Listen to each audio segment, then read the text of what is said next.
Добрый день! Это видео по работе с заниженной самооценкой. И самое главное, как ее повысить. В этом видео я расскажу, как заниженная самооценка влияет на нашу жизнь. Какие минусы от заниженной самооценки? Я думаю, вы это сами прекрасно понимаете. Какие минусы в семье, в сексе, в отношениях, в различных сферах. И самое главное, я дам конкретные упражнения, практики, как повысить свою самооценку. Давайте начинать. Первое, что есть люди с заниженной самооценкой, есть люди с повышенной самооценкой. Скажу честно, с повышенной самооценкой, с таким запросом ко мне не приходили ни разу на терапию. Потому что, наверное, они думают, у них и так все хорошо, они и так идеальны, у них и так все классно проработано, им не надо это. Но в процессе работы по различным другим запросам завышенная самооценка, естественно, выявляется. Она адекватная, неадекватная, и это отдельная история. А вот запросы людей по психологии с заниженной самооценкой и также по сексологии, потому что я очень много еще работаю со СТОСом, синдром тревожного ожидания сексуальной неудачи. И в плане психологии это один из наиболее частых запросов. Да и вообще большое количество запросов, с которыми приходят клиенты, возникает вопрос с низкой самооценкой. Вот давайте теперь про нее рассказывать. Что такое самооценка? Это то, как мы оцениваем себя. Но часто так бывает, что мы не можем сами себя объективно оценить. У нас есть какие-либо когнитивные искажения. И мы часто опираемся на мнение общества. То есть как общество, как друзья, знакомые, родственники, жена, муж, дети, коллеги на работе. Вот как они нас оценивают, что они нам говорят. И часто мы это берем, принимаем за чистую монету и думаем, что мы такие. То есть мы не слушаем настоящего себя, мы не знаем себя, какие мы есть. А нам больше выгоднее по каким-либо причинам, опять же, потому что мы социальные, мы люди. Мы выросли в социуме, и процесс эволюции, он социализирован.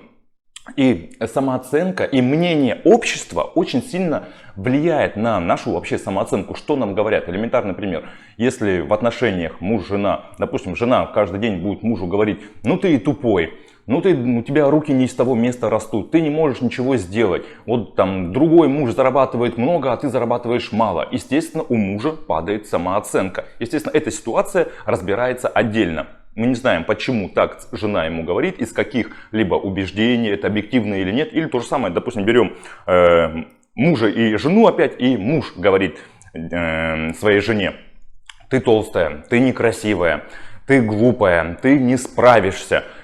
И жена это все, девушка, впитывает в себя.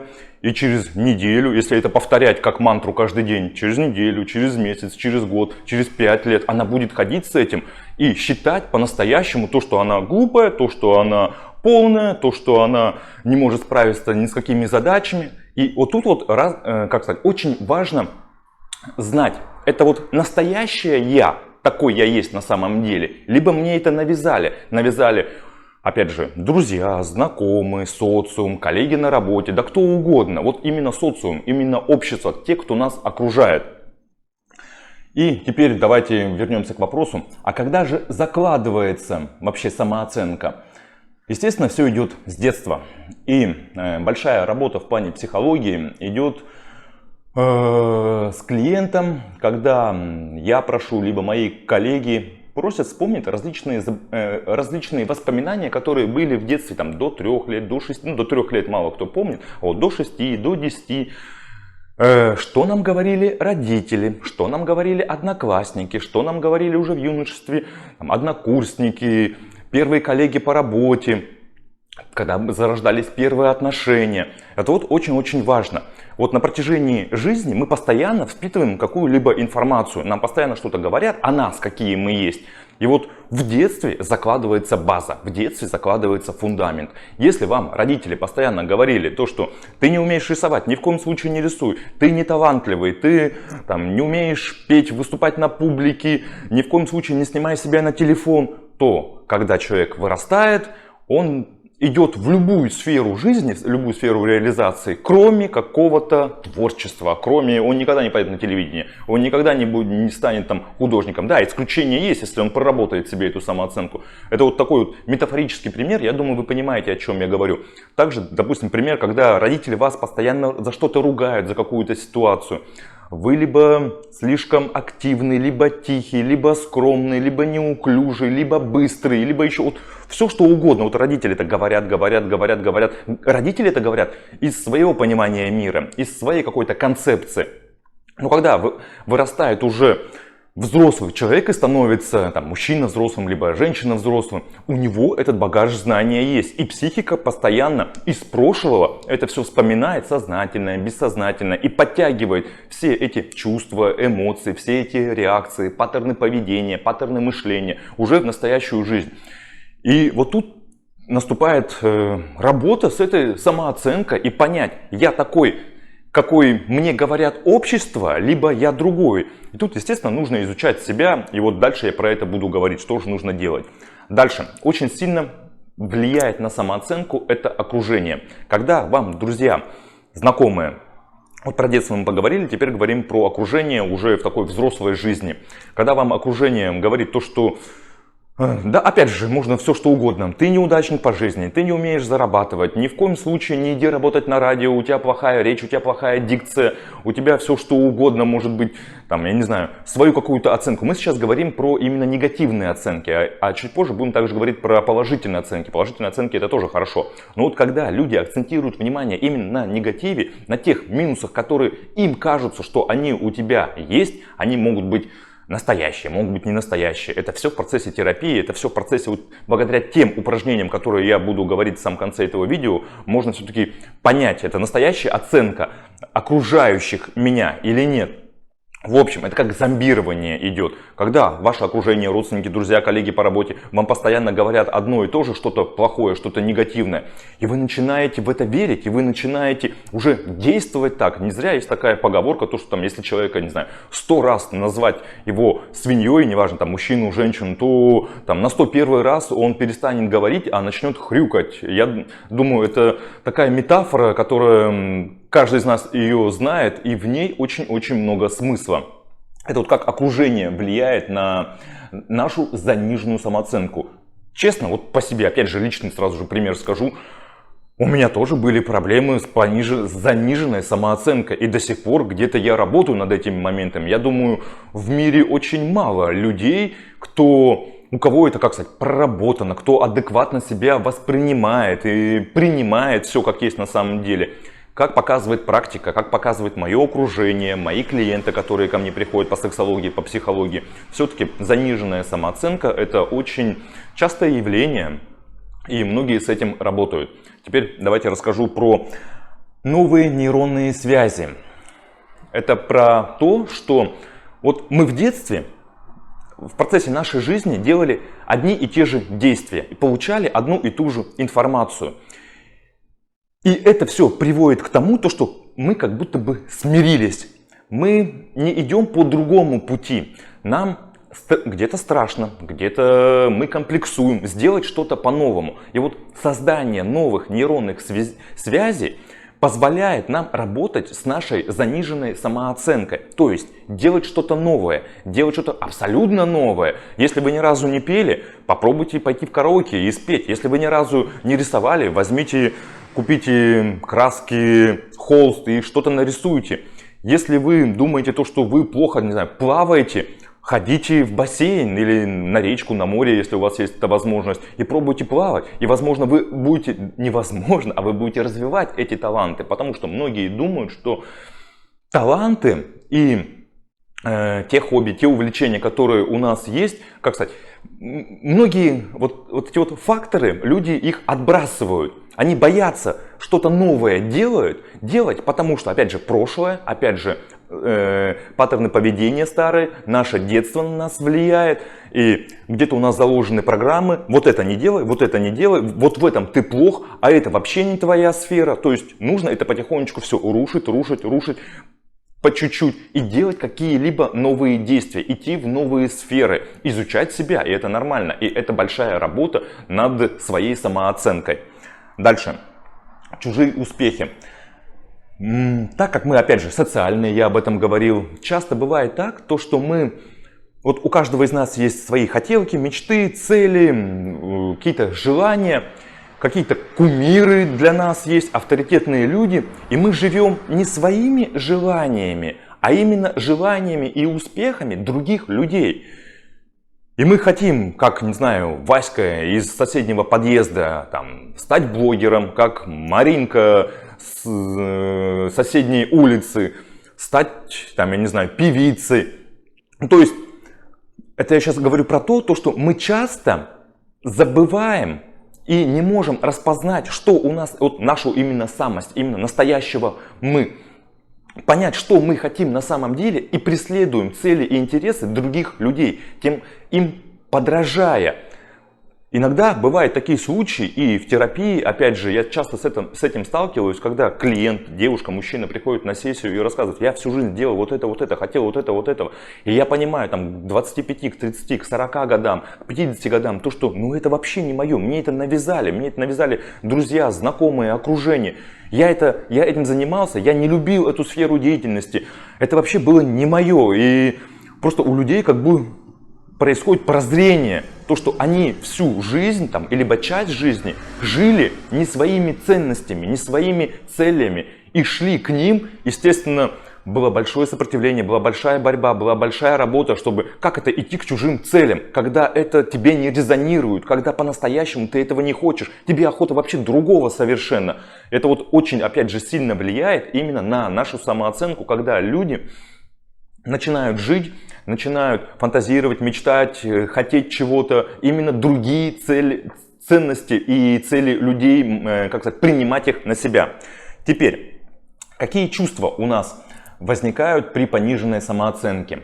Это ненависть к себе, это стыд, это страх, это когда вы себя считаете ничтожеством, когда вот начинается самогнобление, когда вы, у меня ничего не получится, я неудачник, у меня вот это не получается. В эту сферу деятельности я вообще не хочу идти, я отношения никогда не сделаю хорошим, на меня постоянно жена, либо муж, там, не знаю, кричит, меня жалит в какие-то болевые мои моменты.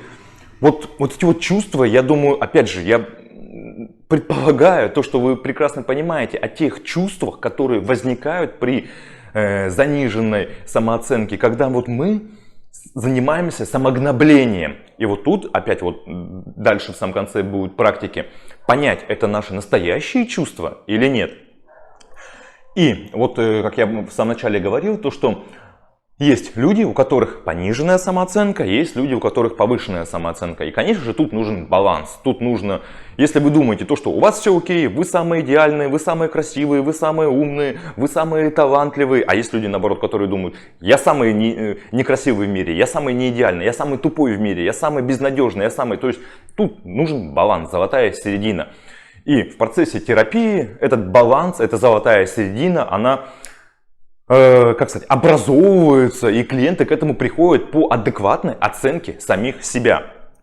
Теперь давайте конкретное упражнение. Вот техника номер 1. Она очень серьезная, она очень эффективная, она на самом деле очень простая. Берете 5 листочков бумаги, тетрадь обыкновенная. На первом листочке бумаги пишите ум, на второй странице пишите красота, на третьей странице пишите характер, на четвертой странице пишите достижения, на пятой странице пишите индивидуальные особенности, фишки. И вот у вас 5 страниц получилось. Ум, красота, достижения, характер и так далее. Возьмите ручку и начинайте записывать те положительные моменты, допустим, про ум. Вот страничка с умом. И пишите все там, где у вас есть плюсы, которые вы считаете: я умный, у меня хорошее чувство юмора, у меня, мне хорошо, как сказать, моя сфера деятельности, я хорошо анализирую большие данные, Допустим, если что-то не идет, вы всегда можете записать это через неделю, через 2 недели, через месяц. Но держите всегда эту тетрадку и ручку и записывайте туда именно ваши плюсы. Это очень-очень важно, положительное подкрепление, чтобы узнать, кто вы есть на самом деле. Допустим, дальше. Красота. У меня красивые ноги, у меня красивые глаза, у меня красивое тело, у меня красивые уши, у меня красивая прическа. И вот все, что вам кажется, у вас есть положительного, вот все прям туда записывайте. Кстати, можете туда записывать не только то, что вам кажется. И также вы тут можете спрашивать у друзей, у знакомых, у мужа, у жены, у вашего окружения. И тем самым вы подготовите для себя, у вас будет 5 страниц текста, там, возможно, через 2 недели, возможно, через 3 недели, но у вас будет перед глазами все ваши плюсы. И когда у вас будут возникать эти чувства заниженной самооценки, когда вы будете считать себя ничтожеством, вы открываете эту тетрадку, и когда вы это будете писать, к вам это будет все попадать не только в ваше сознательное, но также и в ваше бессознательное. Вы будете думать, допустим, это как, чтобы убрать когнитивные искажения. Кто-то там что-то сказал, то, что вы некрасивый. Вы берете тетрадку, смотрите, а у вас вся страница, где все плюсы перечислены. Какая у вас есть физическая красота, либо внутренняя красота. То же самое про достижения. Я в жизни достиг того-то, того-то. Я окончил школу такую-то, такую-то, получил оценки. Я был в армии, купил автомобиль, заработал там первый миллион. У меня хорошо получается делать такую сферу деятельности. У меня есть классное хобби. Друзья у меня уважают за это, за это. То есть вы перечисляете именно ваши достижения. И вот это вот одна из самых мощнейших и крутых практик по работе именно с самооценкой. У вас перед глазами будет ваша тетрадка, куда вы записываете именно ваши плюсы, ваши достижения. Как я уже сказал, самое главное то, что это попадает именно в бессознательное. Это очень сильный инструмент по работе с самооценкой. Также очень важно найти источники низкой самооценки и попробовать их оспорить.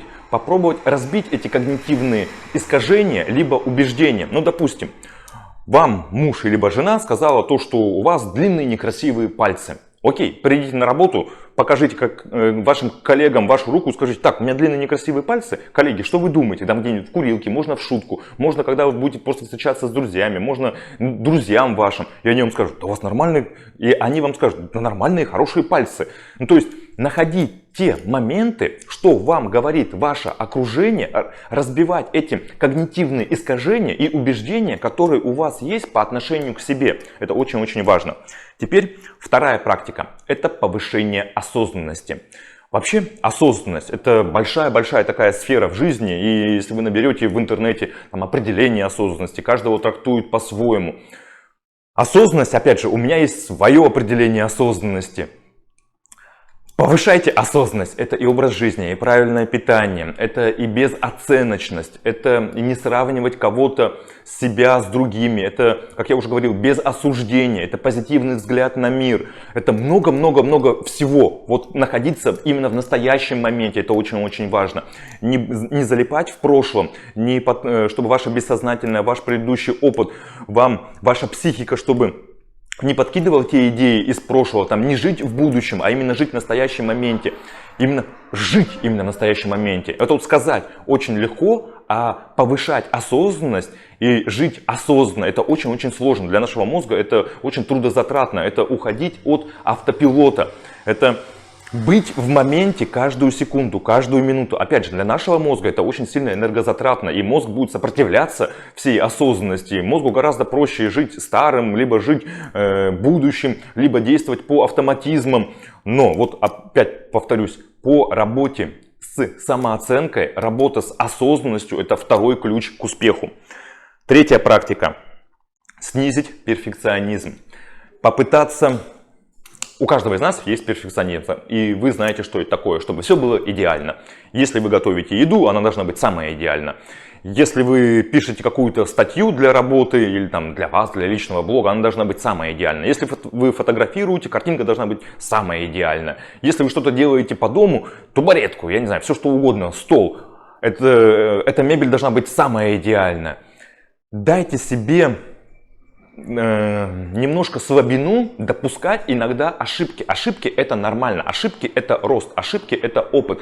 Не пытайтесь делать все идеально и стремиться к перфекционизму. Опять же, это ваш перфекционизм, либо это навязанный обществу перфекционизм. То есть это очень-очень важно отслеживать. То есть позвольте себе ошибаться. Не стремитесь к стопроцентному перфекционизму. Дальше. Забота о себе.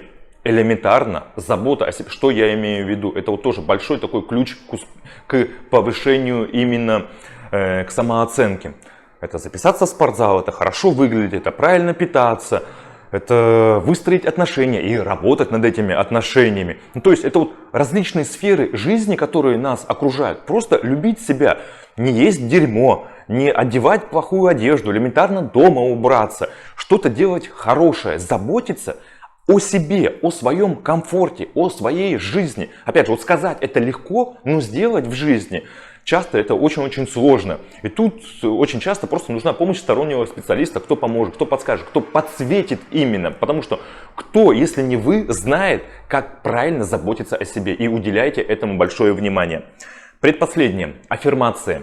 Честно скажу, вот я сам пользовался аффирмациями. То есть у меня была заставка на телефоне: ты сильный, ты смелый. Я прям заходил в какую-то программку в интернете, делал заставку на телефон, и у меня был, вот я каждый день телефон открываю, каждый день в работе мы или там простой в жизни, мы очень часто залипаем там в социальных сетях по работе или еще что-то. Мы пользуемся гаджетами, либо заставка на компьютере. У меня постоянно было: ты сильный, ты смелый, ты красивый, ты еще что-то. Вот именно вот эти вот аффирмации. Вы можете также сделать заставки. Вы можете пройти технику якорения из НЛП, то есть какой-либо предмет, допустим, часы, либо какой-то жест, допустим, потрогать себя, заякорить этот момент на силу, на уверенность, на смелость, на красоту, на все что угодно. Когда вы только посмотрели на ваши любимые часы и вы вспомнили то, что вы сильные, вы смелые, вы уверены. Это можно с помощью техники якорения, можно с помощью какого-то рисунка, можно какой-то амулет на шею, можно какую-нибудь веревочку, все что угодно. Тут как бы большая такая фантазия.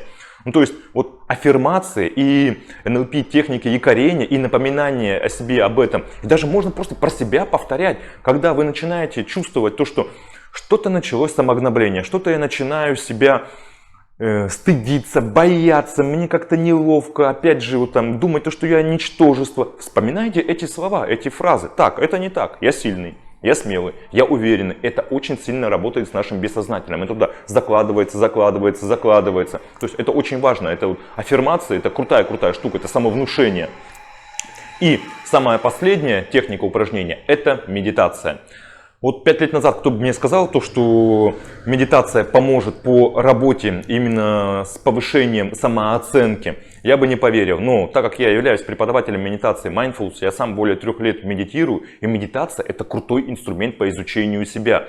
И вот к вам пришла какая-то мысль, вы ее не переформатируете, вы ее не замените. Вот, допустим, к вам пришла мысль, то, что там, вы ничтожество, вам стыдно, вы ненавидите себя. Вы просто ее ловите и отпускаете. Вы замечаете, отпускаете эту мысль. Все, она уходит. Это просто мысль, это просто чувство, это просто состояние. И вот благодаря практикам медитации это можно вот отслеживать на раз-два. И не вовлекаться в это, не делать эмоциональный накал. Как сказать, туда полностью не погружаться в это состояние. Быть наблюдателем. Вот то, что вот к нам приходят чувства, эмоции, какие-либо разговоры, мыслительная деятельность к нам приходит. Вы это замечаете, вы это осознаете, вы становитесь наблюдателем, вы создаете пространство между собой, кто я есть на самом деле, и той мыслью, тем чувством, тем состоянием, теми словами, которые вам сказали, либо вы думаете. То есть вы разграничиваете, и вы это на себя уже не примеряете, вы это на себя не надеваете.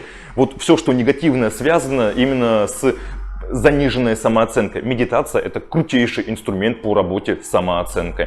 Опять же, благодаря своему опыту, вот мой личный пример, благодаря медитации Mindfulness, я много что в своей жизни поменял, и не только работа с самооценкой. Я вам перечислил 6 упражнений, 6 практик, что нужно делать, чтобы повысить свою самооценку. Надеюсь, это было полезное для вас видео. Если у вас остались какие-либо вопросы, то задавайте. С вами был Сергей Витищенко. Всего доброго.